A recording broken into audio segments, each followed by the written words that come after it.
Welcome to Influential Entrepreneurs, bringing you interviews with elite business leaders and experts, sharing tips and strategies for elevating your business to the next level. Here's your host, Mike Saunders. Hello and welcome to this episode of Influential Entrepreneurs. This is Mike Saunders, the Authority Positioning Coach. Today we have back with us Joe Lukacs, who's a financial advisor coach and founder of the Magellan Network. Joe, welcome back to the program. Mike, it's great to be back. You know, it's been a while, and I'm glad to reconnect with you because I know that just everyday things change from regulations to compliance to opportunities in the industry. So I want to get caught up on what you're doing. And I know that you're celebrating coming up in just a few days, 31 years of experience in the industry working with advisors. So catch us up to speed. What are some of the things that you are seeing right now? If you were to look back in your 30 years of coaching, what are some of those highlights that you see that you see as maybe trends or opportunities? You know, that's a mouthful of a question there, so I'll try to be as succinct. Yeah, as possible. And we don't have 4 days, a 3-day exactly. Weekend seminar. Yeah, I'm going to unpack my 31 years in 5 minutes. So, look, I think that there's some truths that are universal and immutable in this game. Then I think there's some things that are always evolving. I think some of the truths of the game after 31 years is that this is still basically about a human being, man or woman, doesn't matter, coming into this and understanding, what it's like to be an advisor, that this is still very much a failure-based business, that your mindset and psychology matters most. The key differences today versus, let's say, 30 years ago was 30 years ago, it was very much a sales culture, right? Stockbroker, right? Buying and selling of securities. Today, it is consultative, and it's one more of influence, not as much as selling.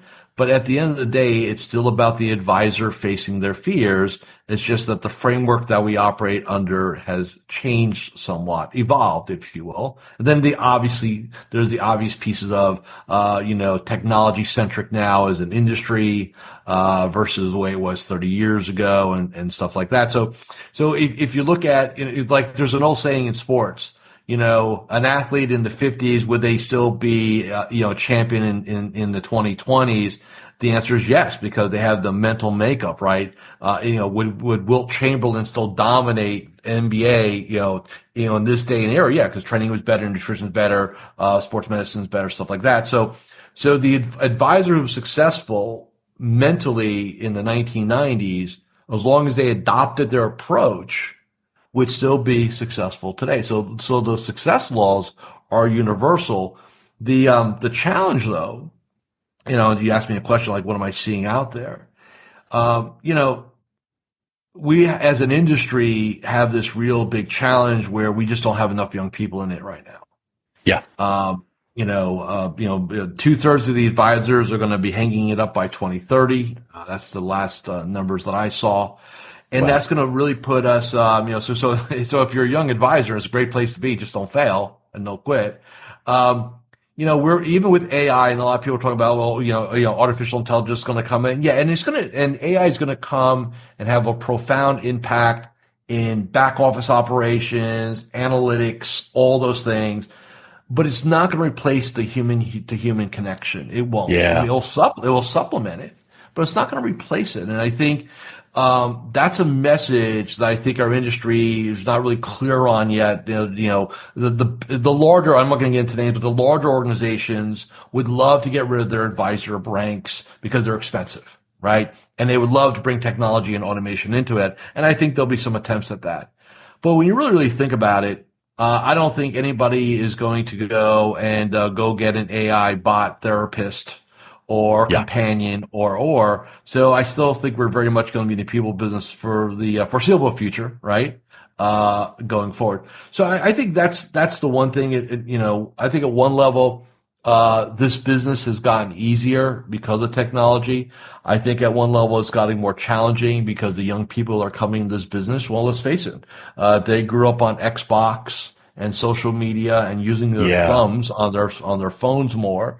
And a lot of times they lack the interpersonal skills to connect with people when you have to do it real time. And real time also means like over Zoom or over a phone call or in the Yeah. room together, right? And I think that's where the training as an industry has not really evolved to the level that it needs to, in order to go ahead and meet the demands. We still have a very high failure rate. You know, you start looking at, firms and insurance companies hiring young people out of college. And I know back in the 1990s, it was, 80 to 90% failure rate after 2 years. I think slightly improved a little bit, but it's still way over 50% drops. Wow. So that just tells us that either A, which I think is partially, we're bringing in the wrong type of people, or we're bringing them in and not putting them in the right chairs is probably more accurate. And those that are more in the advisor chairs, yeah, we're developing them from a colleges are spitting out CFPs, which is great. Firms are hiring them, which is great. All that tells me is that you're a good student and you can take a test and pass it. That's all that tells me. It doesn't tell me you'll be successful in the business. And this is the gap that I've noticed the last couple of years.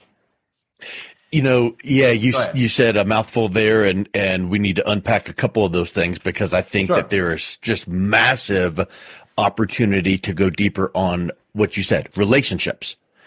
I feel that whether you're, air quotes, young or old, right? Because if you're a newer advisor, it's like you said, you grew up on technology, you do business on your phone with your thumbs, and you want anything you want right now because you're used to everything just fast.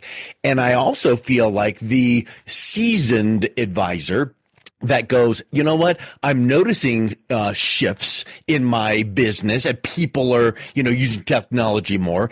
And I'm noticing that I need to jump in with this. And they do like a spray and pray. Let me just go buy some leads.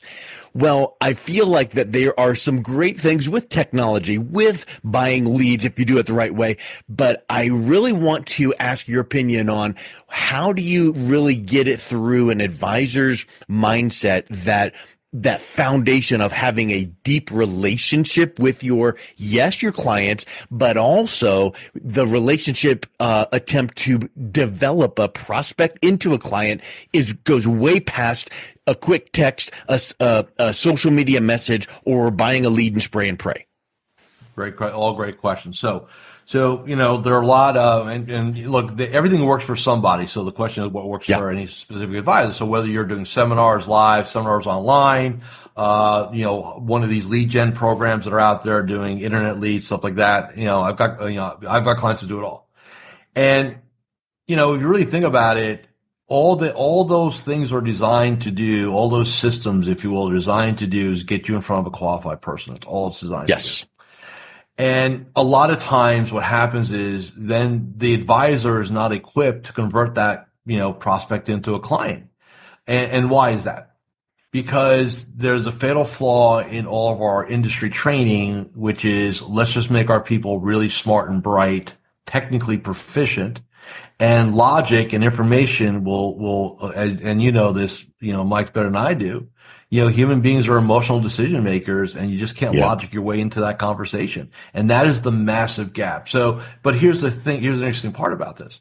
So you do something, you'll invest in whatever program the system you want to invest in, it doesn't work. Does the advisor look in the mirror and say, I suck? Or do they go, oh, the system solved. Yeah, these leads were never that good, or well, that seminar program didn't work. And I know everybody in the space who's doing stuff. And like, I could have two advisors. One person's like, we won't get to it, but there's one massive online lead game. Everybody knows the name. If you it's dominating. And I've got, an advisor can do it, invest in it for 3 or 4 or 5 months, get absolutely nothing out of it. And then I can have an advisor do the exact same program and raise, 25, 30, $50 million out of it. All right. Well, it's kind of like the Glenn Ross conundrum, right? Yeah. Where are the leads? Right. Exactly. Mm-hmm. And so I think, if you're an advisor today and you're looking to grow your business and stuff like that, I think the first step is, looking in the mirror. Are you the best version of you can possibly be? Because at the end of the day, this is still a personal self-development business. Yeah. And if you're not, if you're sitting in front of a couple, I don't care if it's on Zoom, it doesn't matter modalities, and you're talking at somebody and you're doing a presentation and you're just, just kind of throwing stuff at them, all you did is you told them everything about you. You know nothing about them. So in other words, you had nothing that you can work with, right? And I think that's part of the problem with even, seasoned advisors, but let's just like young advisors. Look, and I was telling somebody this the other day, I'm guilty of it too. My kids my adult children are all in their late 20s now. And, I call them the marshmallow generation. We let them be soft. They got participation trophies. Mike, you and I, man, we grew up, man. It was, you got to win. Like there was no, it was like win or lose. Yep. That's it, man. There's like a very binary, right? And that's the game of business. And I think a lot of young people are not mentally equipped for that. They just don't understand it. And so this is where the training programs it's a massive blind spot. They're training their advisors how to present, how to, run financial plans, how to do reviews, hopefully, right? But they're not teaching them how to be resilient. It's like it's assumed, right? Because the advisors who are lead those companies, those firms, whether it's a small RIA to multi-billion dollar shop, doesn't matter. They came out of our generation, right? So there's a massive bias that says, well, this is the way we did it, so therefore that's the way you do it. But they're not mentally wired to do it that way. And there we got the massive disconnect, right? And I see it over and over again. This industry is still taking really good young people and just misallocating them into roles and chairs that they're ill-equipped to be successful at. And 2 or 3 years later, that's, the difference today, though, is, you brought somebody into a rookie training class within 90 to 120 days, you knew if they were going to make it or not. Here, they come out of college, you're giving them you're giving basically 3-year salary.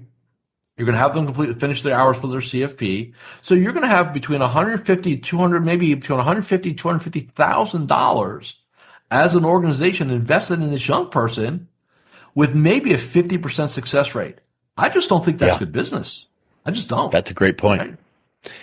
And I think part of that prep or training needs to be dialed into the concept of confidence, trust, credibility, words like that. Meaning this, yes, you want to get in front of qualified people, whether you're seasoned or younger in the industry. You get in front of that qualified person by whatever means. And like you mentioned, there's so many means to get in front of that qualified person. But you need to be equipped to close. And guess what? I almost would say to you, it's air quotes around the word close, because it's not closing a deal, it's opening a relationship. And in order to do that, you have to understand what they need, where they want to go, what are their fears, what asking the right questions. So getting in front of that qualified person and then understanding how to dive into what they're looking for so that now your job begins, which is presenting your knowledge in a proficient way, in the most credible way, so that you're trusted. And sometimes that confidence comes from taking it on the chin. And then also sometimes that confidence comes from dealing with your clients for year after year after year and having them give you the accolades. Thank you so much. This is exactly what I'm looking for. But talk a little bit about getting that confidence to being proficient in the industry, so that once you get in front of the qualified person, you're now ready and able to communicate properly. So if you think about where the term confidence comes from, right, it really comes from the fact of that you've done something in the past and you have a belief set that you'll be successful with the same or a similar task in the future. So, if you had enough wins under your belt, then, okay, I can do this. Well, how about if you don't have those wins under your belt, right? How do you compel yourself to be the best version of you? So I think step one, you have to make sure that there's a version of you showing up in that meeting, not showing up and hope it goes well, right? Like I hear this all the time. Well, hey, like in an intro meeting, and I teach this, right? Hey, what is your goal in an intro meeting? And most people would say it's to get to a second meeting. I said, no, it's not to get to a second meeting. The goal of the first meeting is to build massive amounts of rapport, get them to open up to you, get them to trust you, so you can see if you can help them to qualify them emotionally and economically, and then make a determination, should we go to a second meeting, right? That's the goal. Not just getting to a second meeting, because then you're just wasting everybody's time at that point. But the challenge is that to really build massive amounts of rapport with another human or couple, that you got to like, okay, who do you have to influence? Well, you have to influence yourself first. Like, what version of you is showing up inside that meeting, right? Is it the uncertain? Because if you're uncertain about yourself, it's going to show up in your body language, your voice quality. You're going to play it safe. You're probably going to let that person dictate the meeting, not you dictate the meeting, especially if they're a high net worth person. And you're dead. You're done. Like, nothing will happen out of that. They're going to pump you for information, and then you're going to walk out you're going to leave that meeting. Live, virtual is irrelevant. And you're going to know that you did not accomplish what you wanted to accomplish. They did. So this is where the disconnect in the industry is. We're not teaching people skills. We're teaching technical skills to the cows come home, which is cool. I get that. You have to have that. But by no way, shape, form, measurement do I think that technical ability without people ability is going to make a successful advisor. It won't. And quite frankly, and the reason why I've been on this whole thing the last couple of years is that when I took a look, cause I've got clients everywhere, which is a gift. And I took a look at everybody's like rookie training programs and to affirm they all stink. Let me rephrase that. They do certain things really well, but there are massive holes in what they're doing. Okay. And so I didn't want to do this, quite frankly, but I'm very blessed that I've got clients that have been with me my entire journey. So 20, 30 years. And it's kind of cool, but a lot of them are bringing their kids in the business now, right? Wow. And they're, they're coming out of college, they're, with their older CFP courses and ready to get going and stuff like that. And they said, Joe, can you train my son and my daughter? I said, no, that's not my jam. It's not what I do. It'd be damn expensive. But after a while, I got 4 or 5 of them and they said, hey, why don't you put a program together for us? And I didn't want to do that, quite frankly, because I just like, why? But I decided, you know what? Let me look into it. So I did. And we've had 2 years of beta now. 2 years. We've been, I think we took a total of 10 and we did it for 2 years. And we've had amazing results. We figured out where the gaps were and we basically closed them. And we're really now minting very highly proficient young advisors. Mm-hmm. So I decided, beginning of this year, that I would actually now deploy that program out to the industry starting this year. Because I just felt I know there's an absolute need for it. And the reason why I also know that is I happen to coach some of the most successful people in this world in terms of, size and scale, Barron's people, fastest growing RIAs. And they all said the same thing, like, yeah, we don't really have, when we bring a younger advisor in or somebody wants to bring their kid into business, one of our advisor teams, like, we don't have any infrastructure to train. We just don't. Wow. So it's a massive issue. And I even talked to some recruiters who recruit young people for advisors, second chairs, servicing advisors, team advisors. Same issue. They don't know they don't have the time to train their people. They don't know how to train. There's no training resources out there for it. So training goes way beyond studying for the CFP or being qualified. There are plenty of places for that. No. We're talking about doing it the right way. So thinking about this, knowing that we have to develop relationships, and we know that technology is coming at us at the speed of light.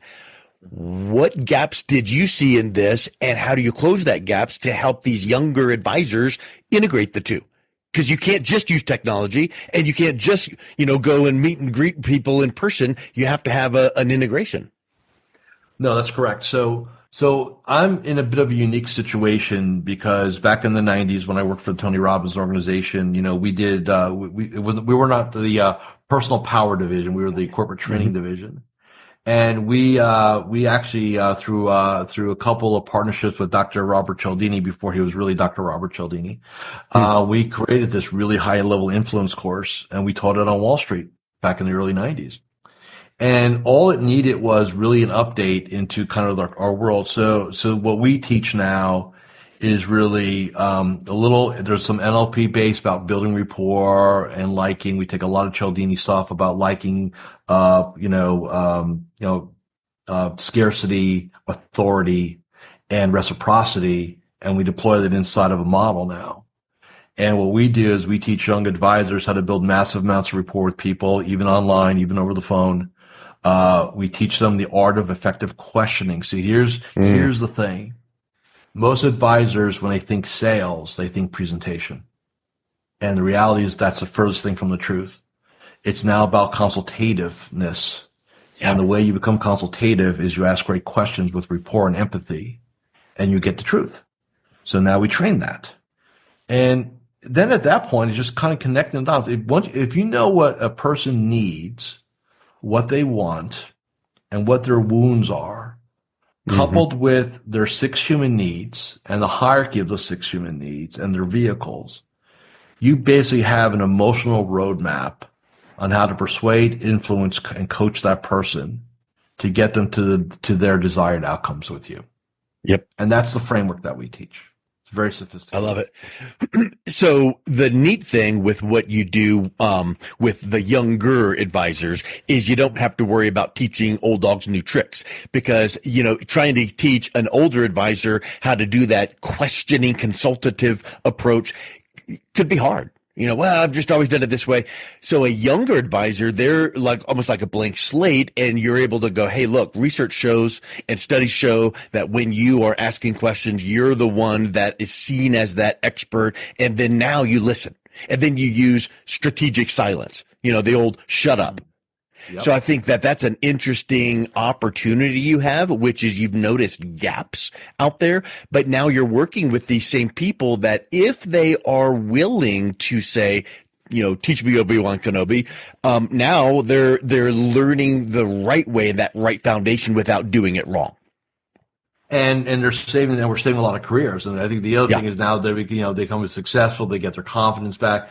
But I do want to do real, because I know we got time here. So, one of the things like the quote unquote older advisor, old dog, new tricks, it really depends how much pain the old dog's in, right? So, in other words, if they're blowing through a ton, $75,000 worth of internet leads and seminar marketing and stuff like that, and they're not producing the result, hey, guess what? There's the old saying, you have a you problem. It's not a system problem. And so you can do that, shift, because at the end of the day, it just amazes me, how I'll say it this way. This is a simple business that's not easy, right? That's the way I've always framed it. And it just requires people to just learn people. I mean, when I say this, I've been saying this for 30 years. This is the ultimate people business.